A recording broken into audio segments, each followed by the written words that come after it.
பொருளாதாரம் சம்பந்தப்பட்ட எந்த வணக்கமாக இருந்தாலும் கடன் வாங்கி செய்யக்கூடாது. அது ஹஜ்ஜாக இருக்கட்டும், நேர்ச்சையாக இருக்கட்டும், குர்பானியாக இருக்கட்டும், 10 பேருக்கு சோறு கொடுக்கிறதாக இருக்கட்டும், ஒரு சத்திரம் கட்டி வைக்கிறதாக இருக்கட்டும், பள்ளிவாசல் கட்டுறதாக இருக்கட்டும், வேறு எதுவாக இருக்கட்டும், காசோடு தொடர்புடைய, சொத்தோடு தொடர்புடைய, பணத்தோடு தொடர்புடைய எந்த காரியத்தை நீங்கள் செய்வதாக இருந்தாலும் கடன் வாங்கி செய்யக்கூடாது.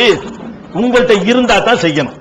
உங்களுக்கு கெப்பாசிட்டி சக்தி இருந்தா தான். அது அக்கீக்காக கொடுக்கிறதா இருந்தாலும் அந்த நாளில் உங்களுடைய பொருளாதாரம் என்னன்னு பாருங்க. இதை கொடுக்கறதுனால பெருசா பாதிக்காது, நமக்கு ஒண்ணு கஷ்டம் வராது, எல்லாம் நிறைய தானே தந்திருக்கிறான், அழகா கொடுங்க.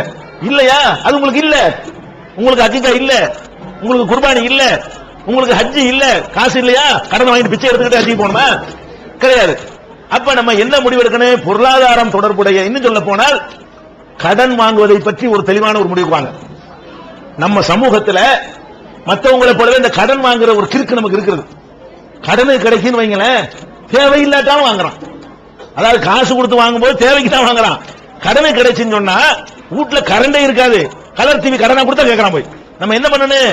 நம்ம கிட்ட அல்லாஹ் தந்திருந்தா வாங்கணுமே தவிர கடனை வாங்கி ஒரு பொருள் வாங்க நினைச்சீங்கன்னு வைங்க, கண்டிப்பா குறிச்சுக்கிறங்க 95% பேரால் அதை தீர்க்க இயலாது. அந்த தீர்க்க இயலாத நிலையில உள்ளவன் தான் கடன் வாங்குவான். கடன் யாருக்கு ஹலாலு? ஒரு ஆத்திர அவசரத்துக்கு தான் ஹலால். பொண்டாட்டி ஆஸ்பத்திரியில் சேர்த்துட்டான், உடனே ஆஸ்பத்திரி பணம் கட்டணும், கடன் வாங்கலாம். திடீர்னு தோது பண்ண முடியாது இல்லையா? இது ஓகே. பாப்பாவுக்கு ரொம்ப முடியல, சீரியஸா இருக்காரு, இது மாதிரி பேஸ்மேக்கர் வச்சாதான் பொழைக்குவாரு, அவர் 1.5 லட்சம் ரூபாய் பேஸ்மேக்கர், கையில காசு இல்ல, சரி 4 பேருக்கு கடன் வாங்க, ஏன் உயிர் பொழைக்க வேண்டியது, இதுக்கு நீங்க கடன் வாங்கலாம்.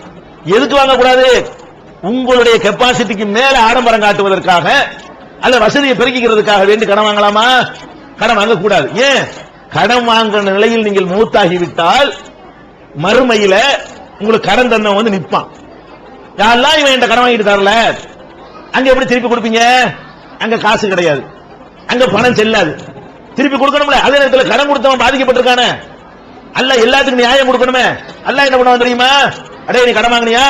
ஆமா, அந்த கடனுக்காக வேண்டி இந்த 6 மாச தொழுகையை கொடுத்துரு, இவன்ட்ட வாங்கின கடனுக்காக வேண்டி 2 வருஷத்து நோம்பை கொடுத்துரு, இப்படி எல்லாம் புடுங்கி கொடுத்துருவான். அதனால கடன் வாங்கி உங்களுடைய தேவை, அத்தியாவசிய தேவை இருந்தாலே தவிர, உயிர் காக்கிற தேவை இருந்தாலே தவிர கடன் வாங்காம இருப்பதே மறுமைக்கு நல்லது, இம்மைக்கு நிம்மதி. தேவைதானா, திருப்பி கொடுக்க ஏழுமா, நம்ம கெப்பாசிட்டி இருக்குதா, இந்த கடன் வாங்காட்டி குடிமுடிக்கு போயிருமா அப்படின்னு பார்த்து அது மாதிரி பொறுப்புணர்வோடு எல்லாரும் நடந்துக்கிட்டாங்கன்னு சொன்னா இந்த குர்பானிக்கு கடன் வாங்கலாமாங்கிற அளவுக்கு கேள்வி வந்து பாத்தீங்களா? இபாதத்துல கூட கடன் வாங்கலாமாங்கிற அளவுக்கு அந்த கடன் அப்படி வியாபித்திருக்கிறது. இது ஒழிக்கணும்.